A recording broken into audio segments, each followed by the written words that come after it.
Dembele itu mencapai apa yang belum bisa dicapai oleh Mbappe, yaitu juara Champions League bareng PSG, di mana dulu PSG segitu banget mempertahankannya Mbappe, segitunya dia tuh kayak menghalang-halangi Mbappe untuk pergi ke Real Madrid demi mempertahankan dia untuk Champions League, tapi akhirnya memenangkan Champions League itu adalah Dembele bersama rekan-rekannya dan pelatihnya Luis Enrique.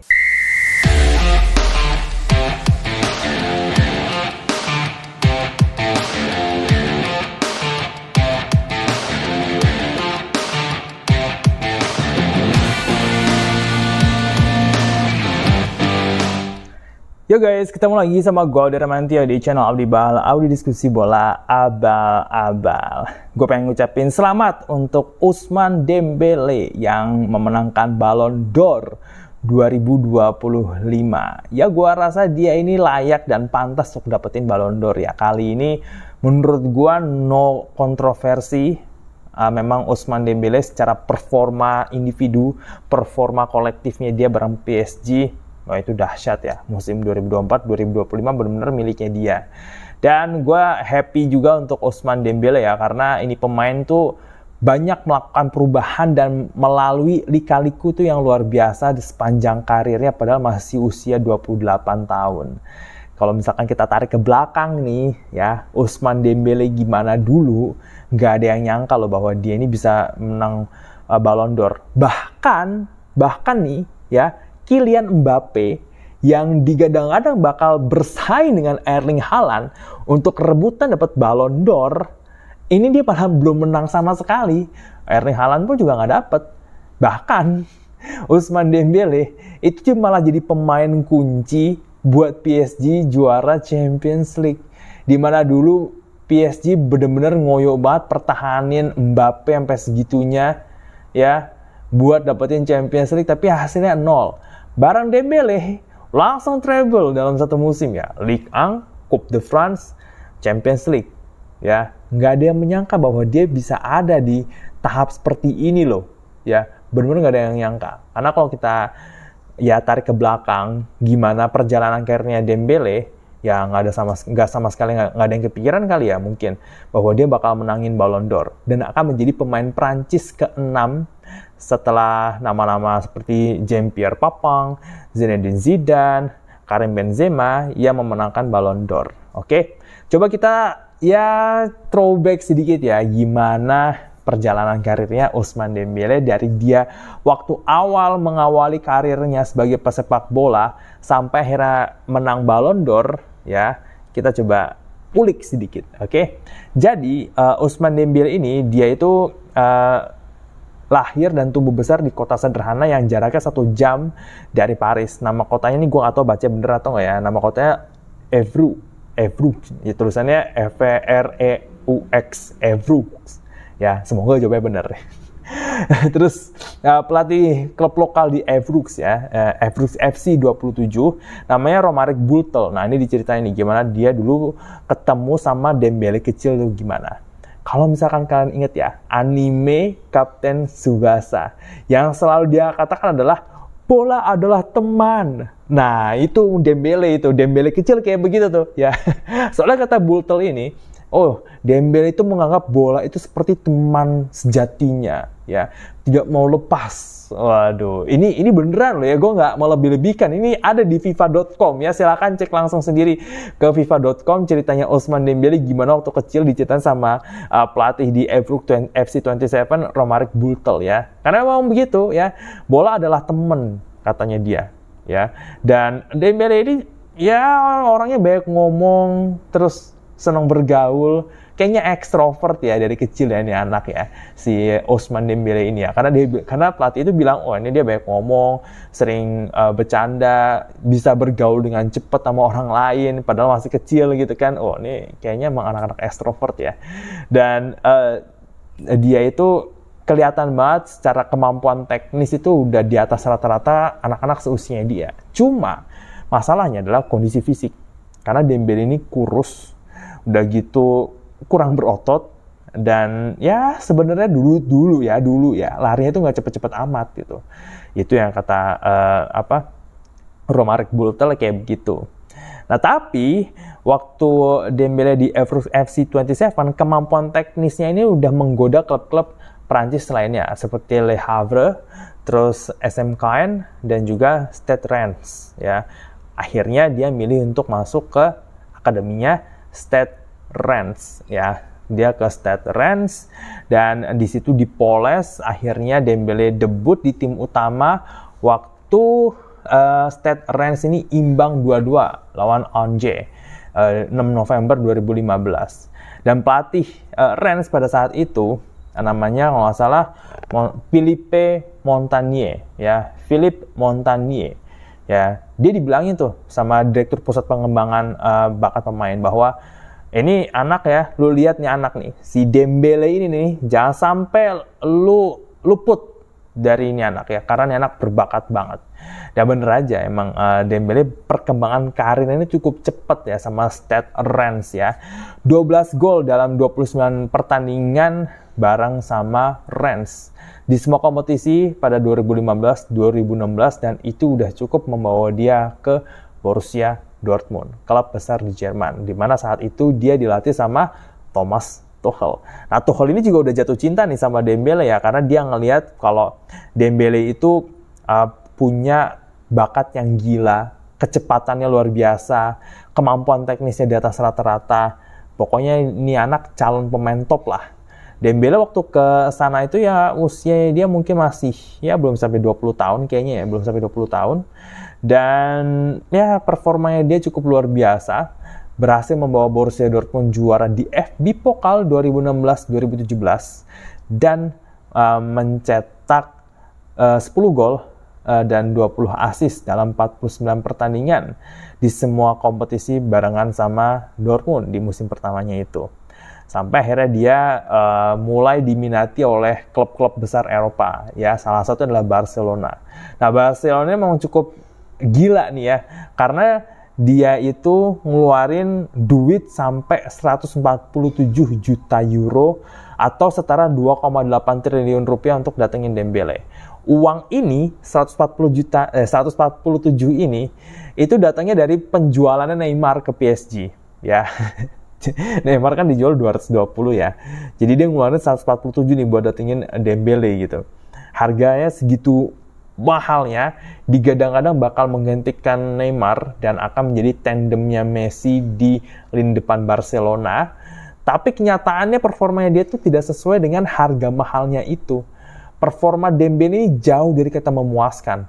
Bahkan ini anak ya, ternyata jadi pasien setia BPJS-nya Barcelona nih. Karena segitu seringnya dia cedera. Orang dia aja udah absen 107 hari gara-gara hamstring ya. Dia absen tanggal 17 September 2017 sampai 1 Januari 2018. Dan setelah itu dia pun sering banget absen gara-gara hamstring. Kalau kita lihat dari catatan cederanya dia di Transfermarkt, itu banyak banget dia cedera yang urusannya tuh otot ya. Katanya Dembele ini kurang disiplin buat jaga tubuhnya dia dari gaya hidupnya. Sering begadang, sering main game, terus mungkin pola makan yang kurang bagus. Jadi ya sering jadi cedera hamstring lah. Malah performanya dia juga jelek waktu dimainin. Jarang Dembele main bagus di Barcelona, itu jarang banget. Malah udah gitu dia masalah attitude juga kan. Jadi dia kan pernah tuh selesai kontrak tahun 2022 ya kan. Karena dia 5 tahun kontrak kan sama Barcelona 2017 ke 2022, dia free agent. Diambil lagi sama Barcelona gitu kan. Diambil lagi sama Barcelona sebagai free agent di kontrak 1 tahun sampai 2023 gitu kan. Dan tetap aja performanya jelek gitu loh, nggak bagus gitu di bawah Xavi, dia nggak berkembang juga. Ya akhirnya karena nggak berkembang juga, Dembele di Barcelona di bawah Xavi Hernandez. Akhirnya ya udah tuh Dembele benar-benar dijual ke PSG harga 50 juta. Jadi harga itu ngedrop banget ya. Dari harga 147 juta euro ke 50 juta euro. Itu kan sampai ngelebihin setengah dari harganya Dembele ya waktu dibeli dari Dortmund. Dan waktu Dembele direkrut sama PSG, banyak yang meragukan ya, jangan salah, itu benar-benar banyak banget yang meragukan kapabilitas Dembele nih.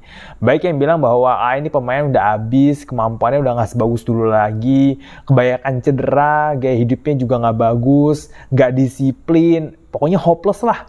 Malah di PSG waktu itu masih ada Kylian Mbappe lagi kan. Jadi ya orang bakal mikir, ini mah bakal jadi pelayanan Mbappe gitu kan. Dembele tetap aja nggak akan dapat panggung karena di situ ada Mbappe. Semua pusat permainan PSG itu ya ke Mbappe gitu kan. Dembele mau benar-benar jadi pelayanan di bawah bayang-bayangnya Mbappe aja gitu selama 2023-2024. Dan kebugarannya juga naik turun tuh si Dembele kan. Jadi emang hopeless, maksudnya kayak nggak ada yang kepikiran bahwa dia bakal menang Ballon d'Or gitu kan. Semua orang akan berpikir Mbappe yang akan menang Ballon d'Or. Sampai akhirnya Mbappe memutuskan pergi ke Real Madrid. Di situ benar-benar mengubah nasib dari PSG dan juga Dembele itu sendiri. Karena PSG akhirnya itu bermain lebih as a team.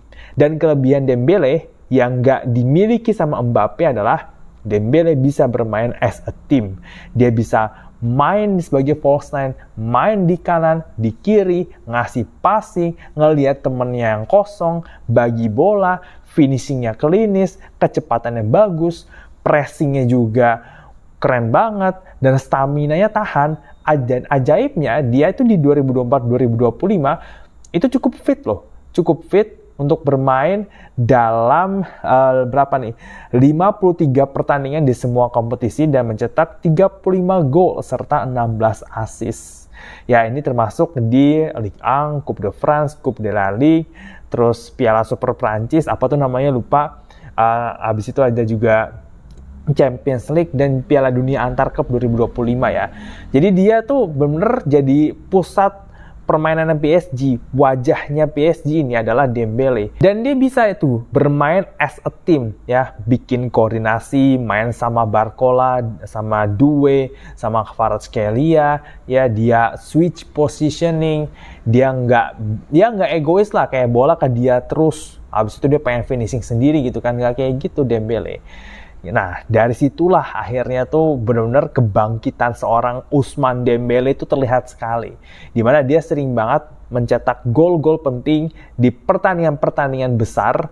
Bahkan dia menjadi salah satu pemain kunci PSG menjuarai treble Ligue 1, Coupe de France, sama Champions League, dan menembus ke final Piala Dunia Antar Klub 2025. Ya meskipun kalah sama Chelsea ya, tapi tetap ya pencapaian Dembele dan juga PSG itu luar biasa banget ya di 2024-2025. Sampai akhirnya dia memenangkan Ballon d'Or nih, menjadi pemain Prancis ke-6 yang menangin Ballon d'Or dan benar-benar lepas dari bayang-bayangnya Kylian Mbappe. Bahkan Dembele itu mencapai apa yang belum bisa dicapai oleh Mbappe, yaitu juara Champions League bareng PSG, di mana dulu PSG segitu banget mempertahankannya Mbappe, segitunya dia tuh kayak menghalang-halangi Mbappe untuk pergi ke Real Madrid demi mempertahankan dia untuk Champions League, tapi akhirnya memenangkan Champions League itu adalah Dembele bersama rekan-rekannya dan pelatihnya Luis Enrique. Dan juga dia menjadi pemain Perancis yang ya nggak disangka-sangka untuk menjadi pemenang Ballon d'Or. Dimana semua orang bakal berpikir Mbappe nih akan menang Ballon d'Or nih. Tapi ternyata Dembele ya, dia benar-benar menunjukkan sebuah contoh yang baik kepada para pemain muda, terutama pemain muda Perancis nih, yang ada di PSG maupun di timnas Perancis, bahwa ya kerja keras itu penting, sikap profesional itu penting, dan ya lu masih bisa bangkit. Lu masih bisa bangkit dari momen-momen buruk dalam karir lu, dalam hidup lu. Lu bisa memperbaiki kesalahan lu di masa lalu, di mana dulu Dembele ini ya kurang disiplin, kebanyakan main game, banyakkan cedera. Lu bisa memperbaiki itu semua gitu loh kan. Lu bisa memperbaiki itu asalkan lu memang benar-benar komit untuk memperbaiki apa yang menjadi kesalahan lu di masa lalu dan bangkit. Dan kesempatan untuk menangin Ballon d'Or itu tetap pasti ada. Usia 28 tahun, waktu Luka Modric menang Ballon d'Or tuh usia berapa sih? Karim Benzema menang Ballon d'Or tuh usia berapa? Tuh usia 34 kalau nggak salah.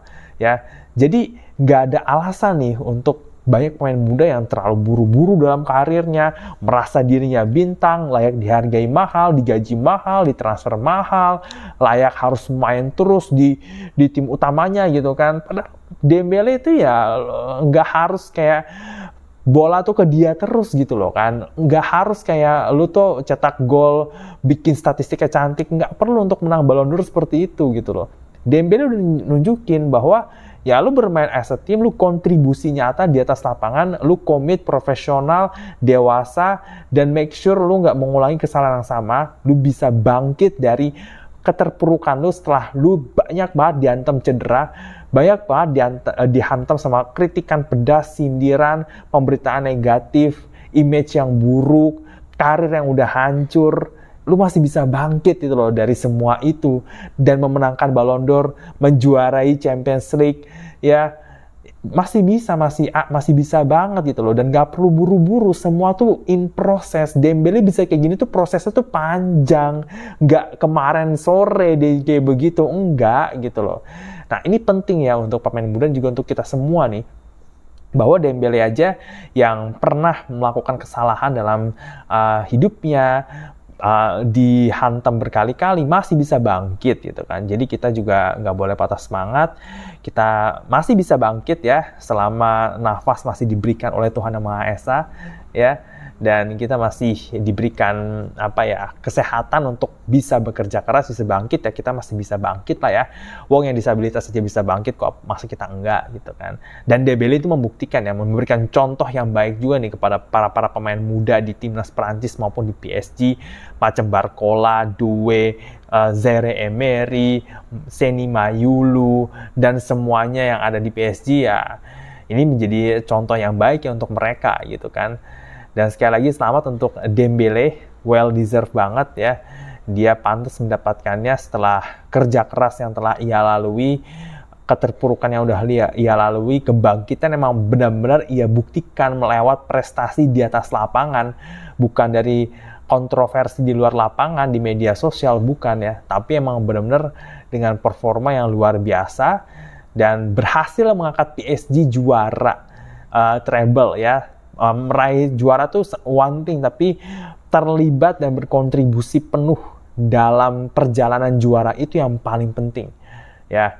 Jadi selamat untuk PSG, selamat untuk Dembele ya, semoga sukses terus buat Dembele ke depannya, dan ya kita nantikan aksi-aksi menarik lainnya dari Dembele di musim 2025-2026. Oke?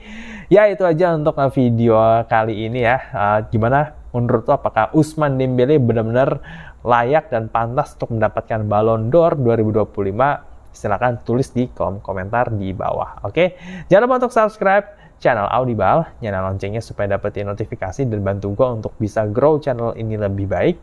Dan berikan like-nya, jangan lupa untuk share ke teman-teman lu, dan masuk ke page gue di IDN Times karena kisah kebangkitan Dembele untuk meraih Ballon d'Or 2025, artikelnya udah gue tulis di IDN Times ya. Linknya ada di deskripsi, jangan lupa ya untuk masuk ke sana. Ya, kita ketemu lagi di video selanjutnya. Gue Dara Mantio, ciao ciao.